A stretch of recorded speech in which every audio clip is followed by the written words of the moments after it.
The following segment is sponsored by Martin, Harding and Mazzotti. Governor Andrew Cuomo made it clear during his State of the State address that new gun regulations were a top priority this year.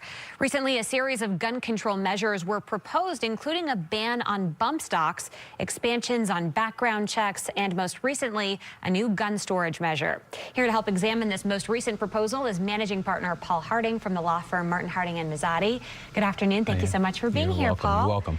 All right, so this is big. What exactly is required under the new gun storage measure being proposed in the legislature? Pretty specific. What they're saying is anyone that has a firearm in their home, and if you have someone in your home under the age of 16, that firearm has to be locked up either in a cabinet or a safe, or have a trigger lock on it which prevents it from firing, or you'd be in violation of the law.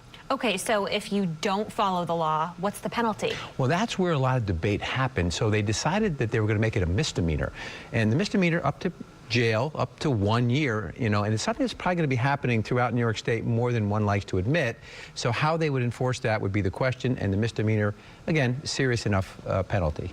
We're seeing this flurry of new gun control measures and proposals. Why do you think that is? Well, nationally, we see all kinds of things happening, the Las Vegas shootings, school shootings, but really in New York, why we're seeing this happen is we finally have the Democrats at all three levels. They've been looking at this for a long time, and now they have a chance to implement it. The Republicans had kind of held off on that, didn't like what they were seeing in some of the early drafts, but that's why we're going to have this and maybe some more gun control coming. All right, and last off here, real quick, where is the proposal in the process, and what's the next step? Well, we're going to call it virtually a done deal. So it's passed the Assembly, it passed the Senate, and the governor doesn't seem to be making any changes.